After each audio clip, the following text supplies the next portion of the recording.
welcome back, or if you're new here, hi, hello, welcome. My name is Zoe, and this is my channel, Ms. Manga, where I talk a lot about manga. And today I'm going to be reviewing some first volume reads that I consumed in the month of July. And today I'm going to do the first volume reads I read that are new releases or new acquisitions to me. So these are all ones I got in during the month of July, and I'd say more than half of them are new releases. And then I want to do a part 2 hopefully later this week. Oh my god, my voice. Hopefully later this week, that are the backlog first volumes from my TBR that like I've just been sitting there for months, and I decided like I need to read through these, and I need to decide which ones I'm going to continue and which ones I'm dropping.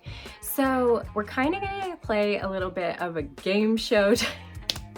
I don't know if it's a game show, but we're gonna play a little game where I'm gonna say, you know, a little bit about the volume and whether I'd smash it or I'd pass it or I'm on the fence about it. And let me know in the comments below if you disagree, you think it should be a definite smash or whatever. Convince me in the comments below. I'd love to be convinced otherwise. Because I hate passing on series because they always have so much potential, but my god, I get way too many. I get way too into too many series. I'm like, oh, maybe this one looks good, this one looks good, and I'm like buying all the series, and I'm like, I gotta be more selective. So moving forward, that's how I'm gonna do this. And yeah, so let's get into the volumes. These are in no particular order. I just grabbed whichever one in the pile.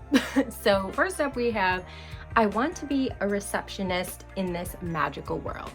So we got magic, we got a kind of hierarchical class structure that when she goes to magic school, our main protagonist is poor, and there's this, you know, rich kids versus the poor kids. I think they're kind of better than them or whatever.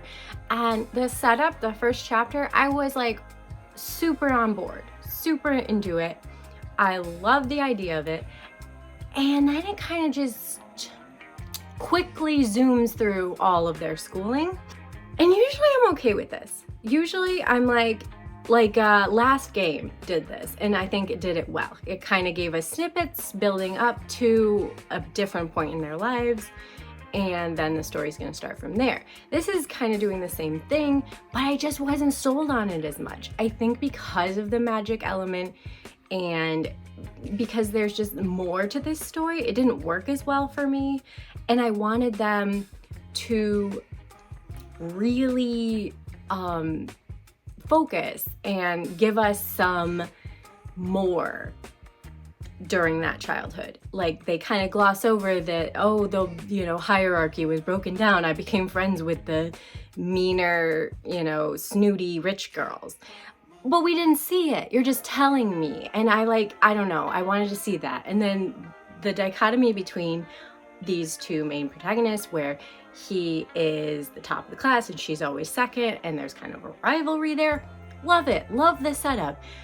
And then it just becomes this like, oh, okay, I guess I'm just gonna always be second place. I was thinking, oh, they're gonna like reveal that because he's a noble, they won't let her be first because she's a commoner or something. It's gonna hurt, and like, no, it's, I guess he's just better. I guess that's it. And then in the end, they are graduating from magic school and moving on. So to me, it's kind of a pass.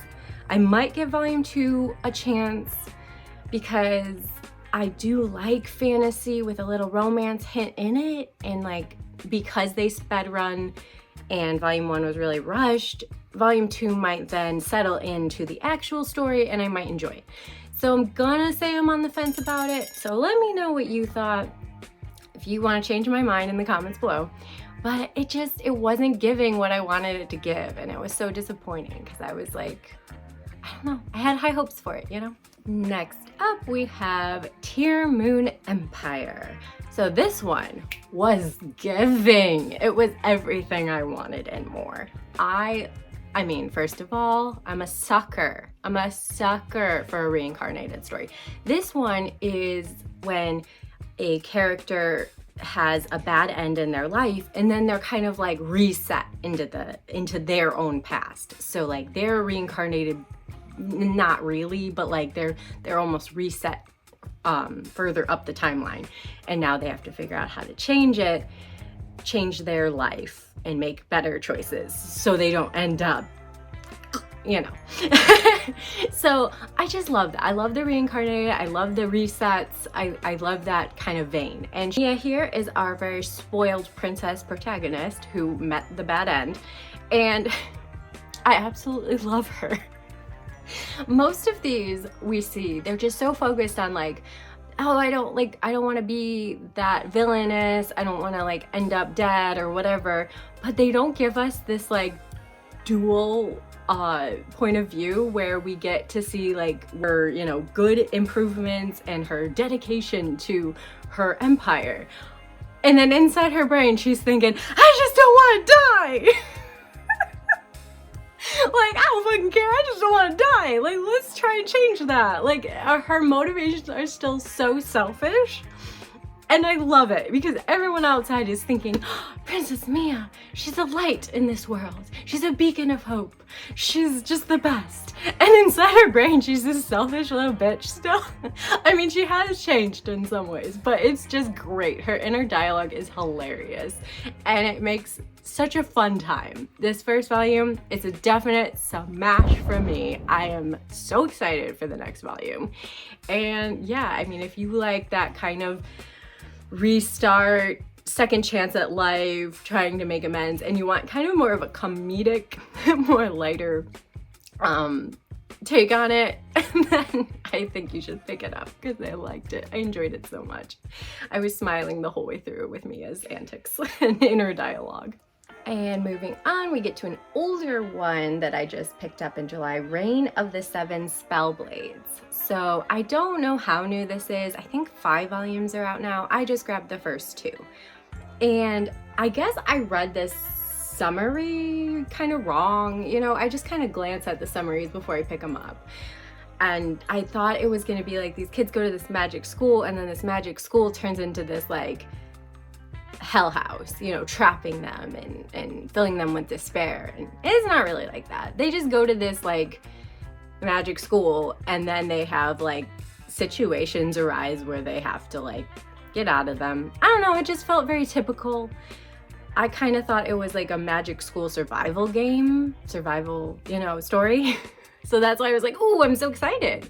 And it wasn't that. It wasn't that. So yeah, it's just your typical, you know, I mean, the magic school is harrowing. There's bad situations that arise that they have to get out of, but it just feels so much more like video game, or I think it's based on a light novel. So it's just very much like I just feel so safe. Like the characters are gonna be fine. There's no real risk. I thought like people would be dropping like flies. I apparently just like did not read into this well. But anyway, they arrive at this magic academy and it's, you know, a couple new students that form a friendship and then they're trying to like support each other and get through school alive. But like really there's no threats to their lives. So it's kind of, at least so far, I don't know. To me, I read volume 1 and 2 because I picked up both of them.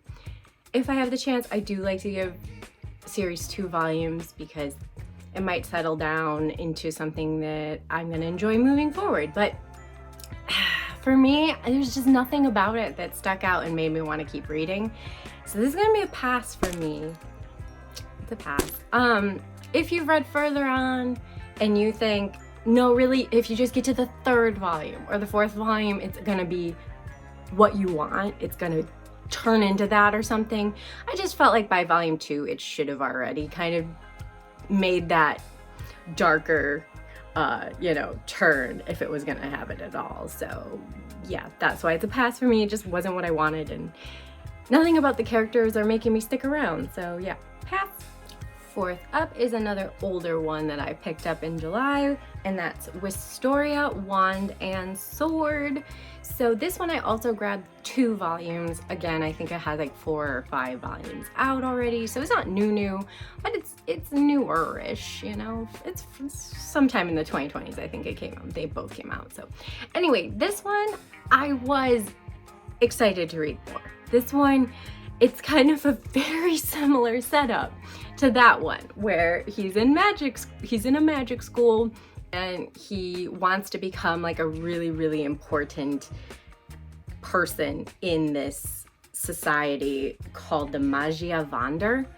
And to do that, he really like should be like the top 1%, you know, and he can't even do magic. So people ridicule him. He's kind of bullied. I mean, well, not kind of, he is bullied. And he just really wants to become this so that he can be with his childhood friend and first love. And yeah, it's so it's kind of a silly juvenile reason, but he feels so earnest. Yeah, Will, his name is Will, and Will just, his journey feels so earnest, and he actually has really great skills as a swordsman. It's just that that's not valued as highly as magic in this world, so he's looked down upon. But he's such an amazing swordsman that he's kind of starting to make waves as the story goes on. And I'm rooting for Will. Like, it feels very shonen, where you got like Naruto down here, looked down on from his whole class, and then he's gonna rise to the top and show them all. I'm the best. You know, it has that very shonen archetype. It's a nice fantasy world. I like the setup so far. And although half of the characters are like really mean and cruel to Will, I can see like that they might switch, they might, like, you know, become nicer and respect him eventually, or they're just good antagonists at the same time, you know. Yeah, so it's funny because this one's very similar to the other one. Maybe it's because my expectations weren't the same going into it, or the characters are just written better. I think it's kind of a combination of the two things. But yeah, I'm gonna smash this one, and I'm excited to read more on it going forward. Second to last here, we have This Summer Hikaru Died. So if you can't tell by the title, Hikaru dead, okay? He goes up into the mountains, he disappears, and everyone's quite worried, and then he just kind of wanders back into town. But his friend is suspicious. He's like, this doesn't make any sense, there's something off, you're not Hikaru. And the Hikaru lookalike admits he's not. The Hikaru is dead. So this all happens very early on in the story, and again, like, the title, Hikaru died, so he's no longer here, but there is someone taking Hikaru's place now. And oh my god, just that like horror, unsettling feeling in the like background of this story, because you don't know what the Hikaru lookalike's intentions are. He seems to really have deep feelings that Hikaru himself had towards his childhood friend. He seems like he has good intentions, but then there's something in the back of your mind that's going, no, he's like some bad spirit, he's gonna like wreak havoc in the village or something's gonna happen, and like you keep waiting for that shoe to drop. And it's that small town with the creeping horror aspect, which it's just, it's a good time. I really liked it anyway. I mean, it's definitely not for the faint of heart. If you want a cute, feel-good story, no, don't pick this one up. But it's very interesting. It's very thought-provoking on like what makes someone. You know, he has all of Hikaru's memories. He looks like him, but he's not him. And that is like the psychological struggle that his childhood friend is having, because he can't really, like, what's he supposed to do now? He knows he's not really Hikaru, but it's so much like him. It's like, where do you draw that line of like, and like, what does he do now that he knows he's just kind of continuing on pretending it's Hikaru, but it's really messing with him mentally, you know? Oh, it's so good, I think. I was really suckered in. It's supposedly a BL.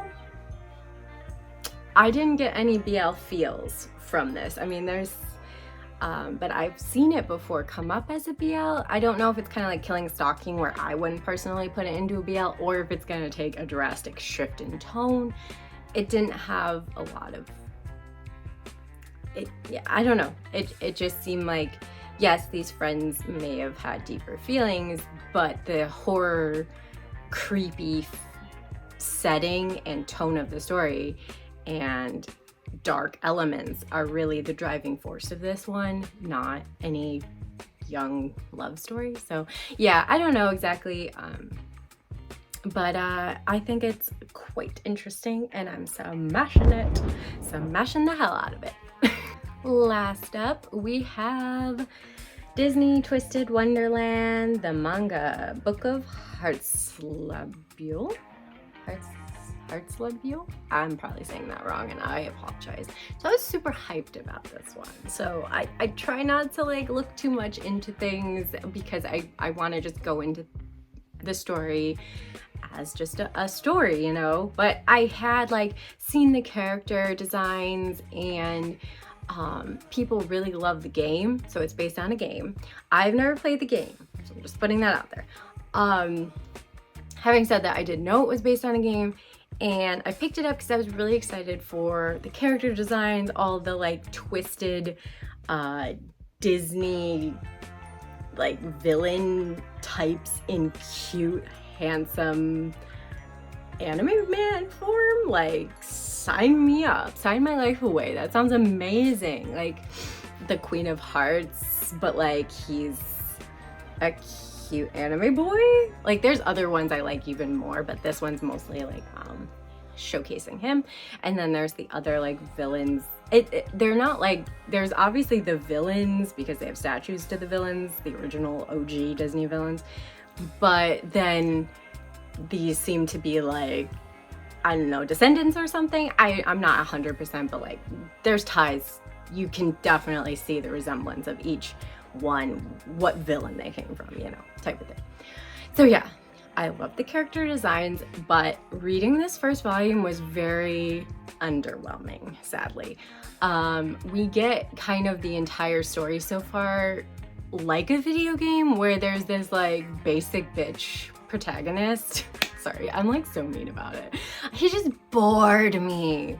It's just like, this is like probably like the character you would play as the video game or whatever, but I guess I just assumed that they would write it differently, because I don't want to follow this like boring Japanese student around this magical world. He has no magic, he has no ties to any of the characters, and the characters just think he's like annoying, which he is. I agree. I just want these characters. Like, why couldn't we make this story work without him? Like, maybe it gets better as it goes on, but like if I hadn't already pre-ordered volume 2, I wouldn't really want to. It's a passing pass one for me. Again, I haven't played the video game. I don't know how it turns out.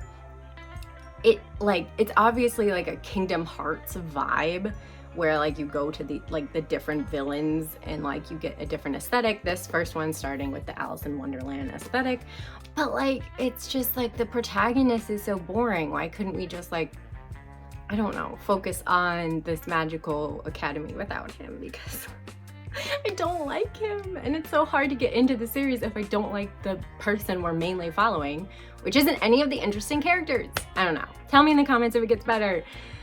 I really want it to get better. I love the character designs, but like the actual story itself is not doing it for me. So it's a pass, except for I already pre-ordered volume 2, so it's on the fence, I guess. I'll give volume 2 a try. So yeah, those were the volume 1s that were new or new to me this July that I read, and part 2 will be older volume 1s that I finally got around to reading. I had so many of them sitting around, and it was ridiculous. I was like, I need to make a decision. Do I keep going on the series? Do I buy more volumes or not? I have to read the first volume at least and see. So yeah, those are all what the next part is gonna be, and I hope you enjoyed this video, and Let me know if you agree with my take, my, you know, smashing or passing or whatever of the series. I actually had a very mixed bag, I feel. Like, there were some I just absolutely loved, like The Summer Hikaru Died and Tearmoon Empire. Those were two of my favorite reads, and I thought they were amazing. And then we had some real low lows with the like seven Spellblades one, and the Twisted-Wonderland one. Even the Receptionist one, they just were not giving what I wanted them to give, and I was so sad and disappointed. So yeah, it was a really mixed bag. We had high highs and low lows, and yeah, I'm curious to see what you thought of any of these reads. Did you read any of these? Are you thinking of picking up any of them now? And of course, if you could please like the like button. It means so much if you give any sort of engagement to the channel, because that's all YouTube cares about. That's what YouTube likes, and I want to make the YouTube gods happy. No, but really, it would be awesome if you could like the video, if you like the video, and if you haven't already, please subscribe to the channel. I am shooting for 500 subscribers, 500. It's yeah, I don't know, it's exciting. And so if you want to be a part of that and help me get there, that would be awesome. And thank you to everyone who already has subscribed. You're the reason that I keep making videos. But yeah. Anyway, until next time, bye!